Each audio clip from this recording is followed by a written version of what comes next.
Good day, everyone! Welcome sa ating bagong lesson sa Mathematics 1. Bago natin umpisa ng ating gawain, gawin muna natin ito. Kulayan ang tamang bilang ng parisukat ayon sa nakasulat sa ibaba. 10 parisukat. Ilan kaya ang kukulayan natin dyan?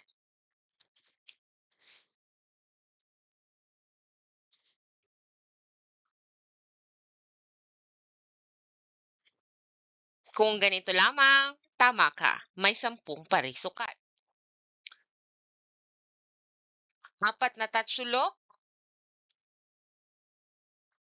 Yan. Tama kang muli. Ngayong araw, tatalakayin natin ang pag-compose at decompose ng bilang 4 at 5.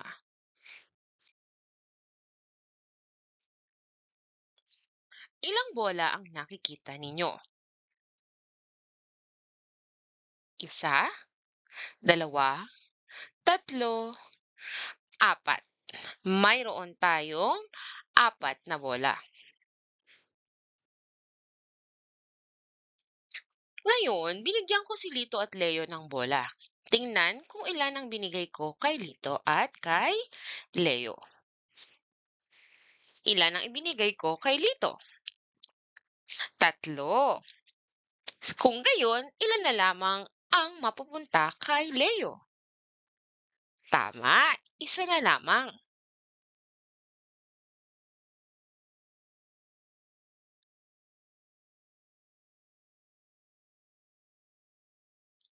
Paano ko pinaghiwalay ang 4 na bola? So, maaari nating ganito ang gawin. So, may 3 bola na napunta kay Lito at 1 bola ang napunta kay Leo. Itong nasa taas, ito ang nangangahulugan ng isang buo. At pinaghiwalay natin sa 2. 3 kay Lito, 1 kay Leo.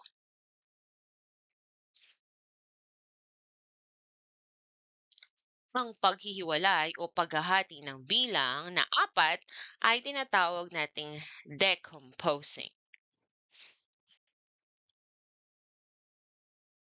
Kung inyong matatandaan, nagkaroon na din tayo ng paghahati ng mga hugis noon at ito ay tinawag nating decomposing shape.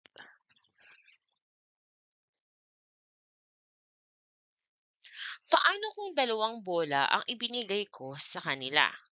Ilan ang mapupunta kay Leo at kay Lito? Kung ang sagot mo ay tig-2, tama ka. Dahil ang 2 at 2, pag pinagsama ay 4.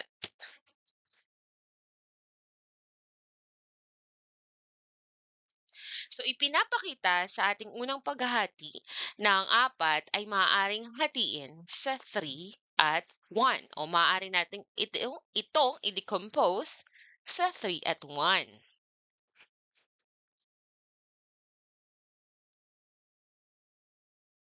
Ipinapakita naman sa ating ikalawang paghahati na ang 4 ay maaaring hatiin sa 2 at 2.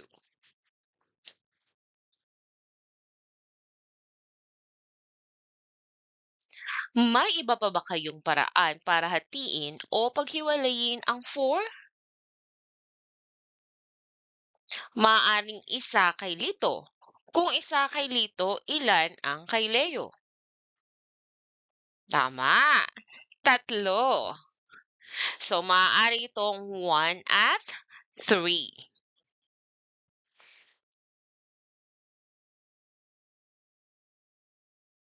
Maaari din naman ito ganito. So, may 4 kay Leo. Ilan kay Lito? Wala na dahil 4 na ang kay Leo. Ibig sabihin walang napuntang bola kay Lito. So, maaari itong hatiin sa 0 at 4.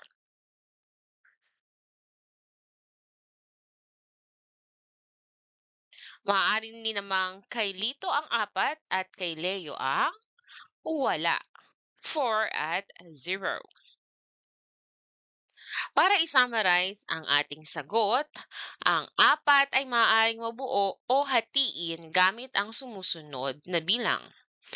4, 0 kay Lito, 4 kay Leo.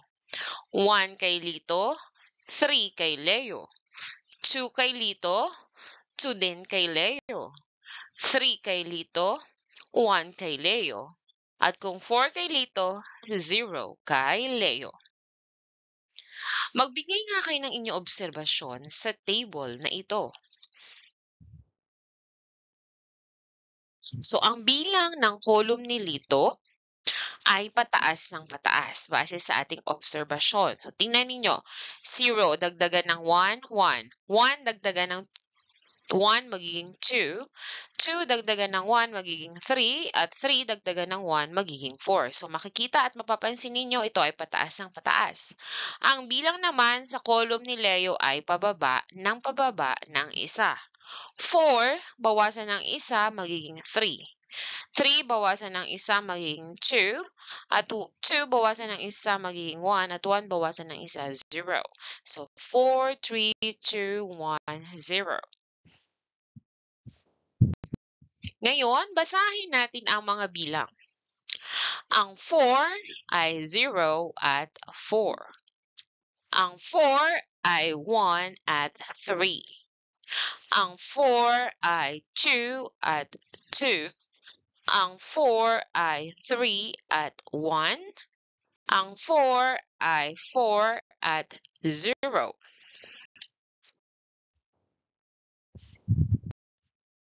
Ngayon, basahin muli ang pares ng mga bilang. Ano ang naobserbahan ninyo? Ang 0 at 4 ay 4. Ang 1 at 3 ay 4. Ang 2 at 2 ay 4. Ang 3 at 1 ay 4. Ang 4 at 0 ay 4. Ipinapakita sa table na ito na kapag pinagsama natin ang bilang sa hanay ni Lito at ni Leo, ito ay mabubuo sa 4. So sa parteng ito, tayo ay nag-compose. Ang tawag sa pagsasama ng magkahiwalay na bilang ay composing. So pinagsama natin ito, naging 4. Kaya ito ay composing.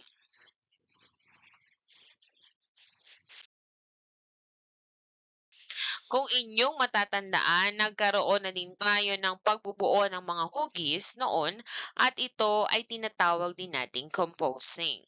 So, meron kayong mga maliliit na hiwa-hiwalay na hugis, pinagsama nyo ito at nakabuo kayo ng mas malaking hugis.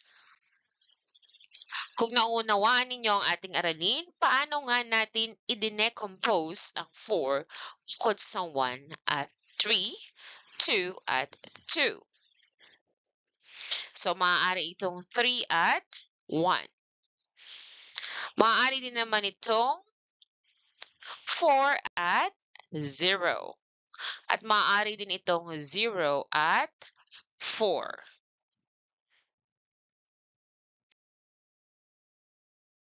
Ngayon, mga bata, paano kung ang bilang ng bola ay 5? Paano ninyo ito i-compose at i-decompose? Sige nga, pag-isipan nyo. Maaari nating itong gawin. 4. Kung 4 sa unang, ilan kaya dito? Tama, 1. So, pwede siyang hatiin sa 4 at 1. Dahil ang 4 at 1, pag pinagsama ay 5. Maaari din naman siyang ganito. So, kung 3 dito, ilan kaya dito? So, may 3 na tayo dito. Ito na yon. Yung 3 nilagay na natin dito sa una. Ilan ang ilalagay natin dito?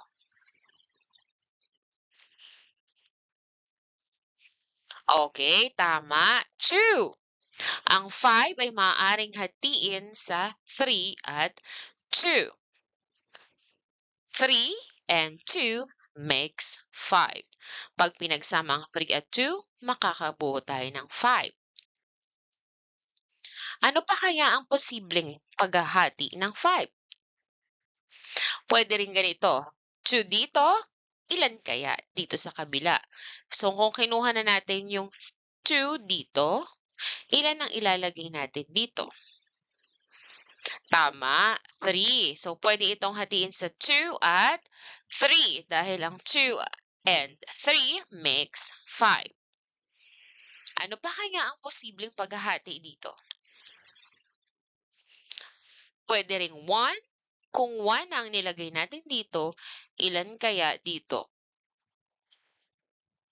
Tama, meron na lang 4 na natitira. So, 4 ang ilalagay natin dito.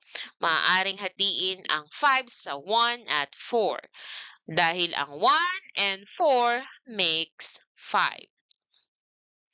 Ano pa kaya ang posible?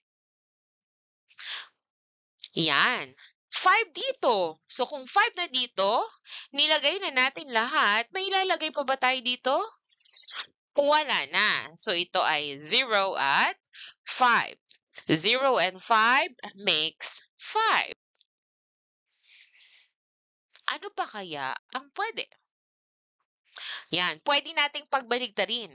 5 dito at dito naman ang 0. So, 5 and 0. Dahil ang 5 and 0 makes 5. Ano nga ang tawag ng paghahati ng isang ibinigay na numero sa mga pares ng numero? Ito ay tinatawag na decomposing a number. So, pag decomposing, lumiliit kasi hinahati natin. So, ganun din sa shape. Nung hinati natin yung hugis, lumiit ito. So, dito din, kapag hinati natin yung number, lumiliit. Ano naman ang tawag sa pagsasama ng dalawang ibinigay na numero upang maging isa? Ito naman ang tinatawag nating composing a number. Pag nagko-compose tayo, mas lumalaki ang bilang. Sana naunawaan nyo. Ganun din nung tayo ay nag-compose ng mga hugis. Pinuo natin yung hugis na maliliit at nung nabuo natin, mas nakabuo tayo ng isang mas malaking hugis. Sige nga, subukan nga natin ito. Alin ang dalawang bilang kapag pinagsama ay magiging 4? Kung ang sagot mo ay 1 at 3, tama ka. Alin ang dalawang bilang kapag pinagsama ay magiging 5? Kung ang sagot mo ay 4 at 1, tama ka. Ngayon naman, isulat ang nawawalang bilang. So, i-decompose natin ang 5. Ano kaya ang number na nawawala dito kung yung isang bilang ay 2? Ano kaya ang bilang dito? Tama, 3. Next, i-compose naman natin ito. Pagsasamahin natin yung 3 at 2. Ano kaya ang bilang na ito pag pinagsama? Tama. Kung sagot niyo ay 5, tama kayo. Ito naman, isulat ang nawawalang bilang. So, i-decompose natin yung 4.